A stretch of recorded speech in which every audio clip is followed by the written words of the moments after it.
O Cavaleiro da Morte é corrompido por sua raiva. Mordred está prestes a surgir e uma ajuda totalmente inesperada. É isso que a gente vai ver no capítulo 196 de Moku Shiroko no Yonkishi, logo após a vinheta.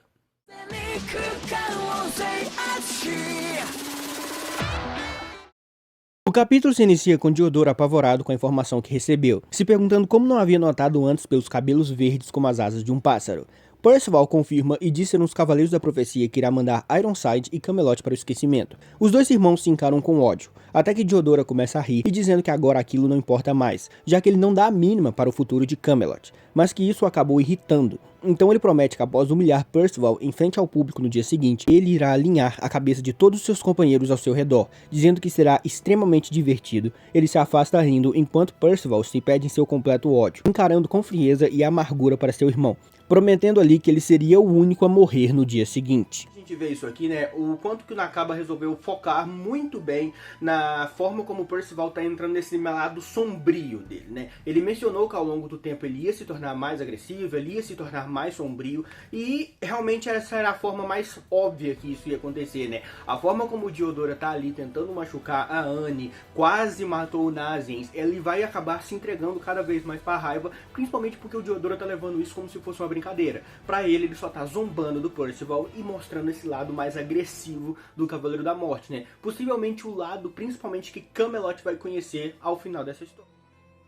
Diodoro está comendo entre os competidores e murmura que deveria agradecer a Percival. Afinal, se não fosse por ele, ele nunca teria nascido. O garoto inicia uma briga ali mesmo ao jogar um garfo em outro competidor que começa a espancá-lo, mas em poucos segundos todo o dano é devolvido. Logo em seguida, o filho de Ironside chuta o homem e começa a dar golpes seguidos nele, dizendo que por sua culpa, Ironside o esqueceu. Mortlack foi morto, Rhodes e Touré se viraram contra ele. Ele está completamente sozinho e ele promete ali que Percival pagará por isso. Importante aqui que a gente tá vendo, né, é essa ligação que o Diodoro menciona, né, o fato de um ter criado o outro. O Percival foi criado para ter um corpo para o Diodoro. O Diodoro foi criado a partir do fato de que, por conta da existência do Percival, ele perdeu tudo. Muito interessante de ver esse paralelo aqui acontecendo. Além disso, a forma como a gente tá vendo o Diodoro nos últimos capítulos, né, essa forma mais agressiva, mais brincalhona, mais debochada dele, realmente é um sinal muito grande de que no final desse arco, possivelmente, o Diodoro vai ajudar o Pertolev a atacar os 4 Cavaleiros do Apocalipse e ele vai ser condecorado como o Cavaleiro do Caos Mordred. Pra vocês que não sabem, é o cavaleiro mais traiçoeiro das lendas arturianas e claramente combina muito com o Diodoro nesse exato momento.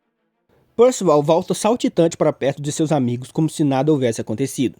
O esquadrão Percival se mostra alinhado com a volta do rapaz, mas Gawain logo chama sua atenção, perguntando a ele onde está seu anel. O garoto começa a mexer em seus bolsos e a fúria da Cavaleira da Fome é evidente ao perguntar o que ele está pensando. Ela grita perguntando se ele está tentando colocar todos em perigo. Donnie tenta apaziguar um pouco a situação, mas Gawain explica que o anel não funciona mais com pessoas que já sabem quem é ele. Gawain fica furiosa, perguntando o porquê dele ter feito aquilo. Se por acaso Diodoro contar a Pertolepe, todos eles estarão com grandes problemas. Percival afirma que isso não irá acontecer. O desejo de Diodoro é matá-lo com suas próprias mãos. Hauser tenta diminuir o clima, mas Percival fala que não pode.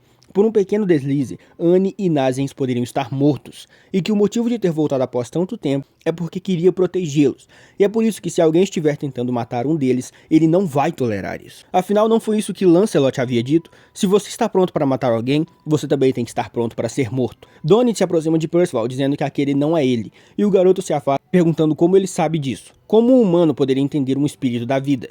Após algum tempo, Donnie está olhando para a lua e Garrus se aproxima dizendo que Percival aparentemente valoriza muito seus amigos, mas que isso não deveria abalá-lo. Donnie diz que não, Percival está com muitos problemas e ele mal consegue ajudá-lo de forma competente. Donnie parece ter uma ideia e chama por Garrett que o encara. Gawain continua gritando furiosa com Percival, dizendo que por culpa dele, agora tinha brigas até mesmo entre os membros do grupo.